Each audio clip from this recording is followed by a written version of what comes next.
this is episode 10, and it's just the summary of the season. So we have made it through the Ultra, which was 50K, 32 miles. And yes, I finished. That is the most important part. I guess as a runner, you probably always want to be faster. I don't know if you would ever be satisfied with your time as you keep pushing for better times. But it's always good to finish. So I'm happy with that. You learn a lot each race that you race. So there's always some things that you can take away and do things better. The race was kind of difficult in a sense that it started out with 100-degree heat. So that was pretty difficult. So you wanted to make sure you had enough liquids in you. I felt like I always had enough liquids in me. My stomach did end up hurting where I couldn't eat the nuts that I brought with me. But luckily the aid stations had watermelon, and they had pickles, which were really easy to eat and digest. For some reason, my stomach was like, no, you're not eating any nuts. I don't know why. But I never cramped. Felt like I did have enough. I was trying to do 500 milligrams of sodium each hour. Is what I was going for. And it seemed to work. I might have had a little bit too much sodium. Maybe since I usually stick to water, maybe I should have tried 350 or something like that.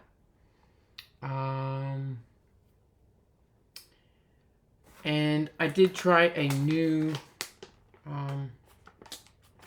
the Gatorade. I feel like works the best so far that I've tried for the salt shaker things to mix, the electrolyte drinks. I tried liquid IV, but that it seemed not to be working for me too well, which is strange because the stats on the back of it is like identical to the Gatorade, so one would think that it would work just as well, but I don't know, for whatever reason it was definitely a difference I could feel as I ran. So I have to do all Gatorades next time, and I'm thinking to get a different water pack, maybe something with some bottles in it. That way I could switch up the drink and have different things. So, and also it was really hard to unscrew it and fill it back up each time at the aid station. I felt like I lost a lot of time doing that. I probably spent like 5 minutes at the aid stations just trying to fill up my water pack. So I think if I had some bottles, that would be a lot easier to fill up and then keep running. So yeah, I would definitely probably recommend a different kind of water pack. I had one that was like a straw, and then you wear it on your back. So, but there's some that you can have bottles and they're like on the front of your chest. So I think I'll try some of those next time. It's just a little bit easier to fill up at the aid station, I believe. So yeah, hopefully that can help you out if you're listening to this before you run your 50K. Um, I would say those are some of the best tips I could give you. It was a weird race because it was in the middle of the afternoon, wasn't a morning race. So I would say I don't think I overate, and I started out really fast. Like it was really good. Um, I I don't want to say that it. Yeah, I started out really fast. It felt really good. For the first hour at least, and then maybe the sun got to me. I'm not sure really what happened, but yeah, it kind of went downhill from there, I guess. But just kept running. With these distances, it's easy to think, oh, I feel this bad, and I have how many more miles? But each step you take, you get closer to the finish line. So, you just got to keep pushing through and try not to think about where you are and how you feel, because the next mile or the next 5 miles, you could feel different. So you're not going to feel the same way throughout the whole race. So just keep pushing through and just keep going forward. Just don't stop. If you stop, it's really easy to quit for sure. And it's hard to keep going. So if you need to walk a little bit, you can walk a little bit and then just keep running and get back into it. Let's see. So, schedule. For the schedule, I would say running 2 times a week was beneficial for me because I have some kids and it's hard to balance sleep and training and running a marathon. So I really like the schedule of running just 2 times a week because I was able to get more sleep, and yeah, that would definitely be the main reason. Plus, it wasn't overwhelming for the family. So I really did like just running 2 times a week. Leg wise, I felt like my legs could keep going during the race of the ultra. So I don't think like I undertrained. I would just say something happened to my stomach where I was like, I couldn't eat the nuts. Like, I don't know. Maybe it was the sodium, maybe too much sodium. But okay. So food wise, I would say during the training, I was off cheese, dairy products for the most part. Just because, every time I eat dairy, it's hard for me to breathe if I'm trying to run. So that's basically why I stopped dairy. Dairy's probably pretty good for you, I would say. But for me, I just have some kind of food allergy to it. So, and then I just try to eat whole foods. So that's it. Instead of reaching for chips and crackers, I would reach for peanuts and fruit, strawberries and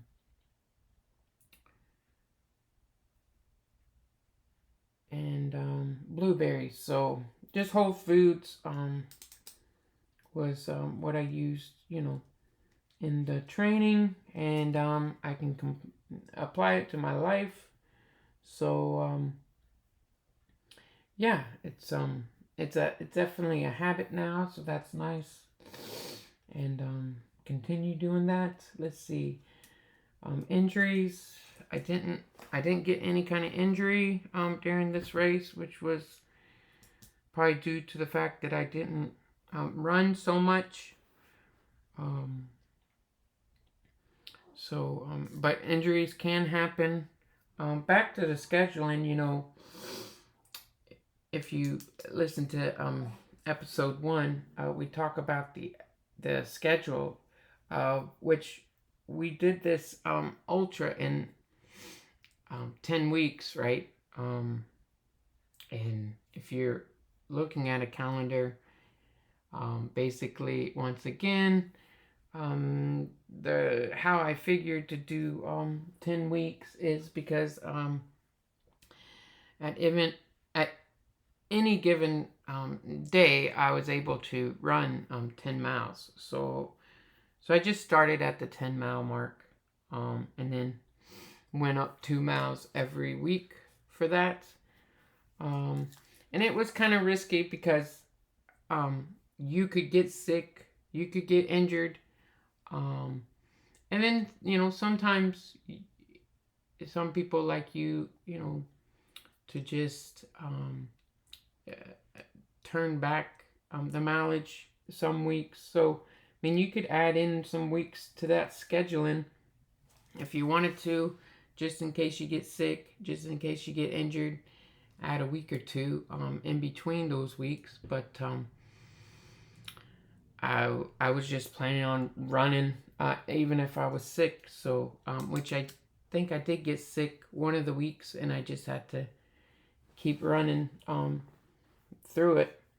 So but yeah, I mean, with the scheduling, you can get sick, and you can account for that.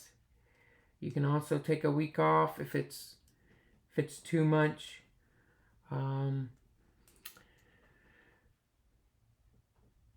Sometimes you get bored with running and you want to add something else. So, but hopefully, if you're just running 2 times a week, hopefully you're not too bored with it. And you're adding some cross training in with it, some weights, some different stuff, so that you're not so bored. All right, so injuries, yeah. So, yeah, I was lucky, didn't get any injuries, which was awesome. I would recommend stretching. I need to stretch. I don't stretch enough for sure, but that can prevent injury for sure.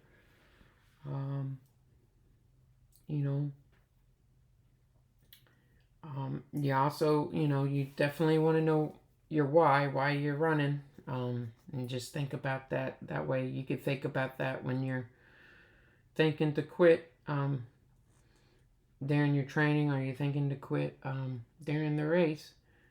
So, and then just remember how hard you work during your training. If you're on your race, you're thinking of quitting, and you work so hard to be where you're at. So just keep pushing, just start walking a little bit, and maybe you can start running again. And then, a really important thing is running in the elements. You probably want to run in the rain at least one time, so that if it's raining on race day, you're prepared for it. You know what to wear, what's going to happen. Also, if you're running in the heat, you need to run in the heat and your training, so that way on race day it's not something new, right? So just run in the elements that you're gonna face on race day, that you could face on race day as well. Well, I appreciate you guys listening to this podcast, and hopefully it can help you out on what not to do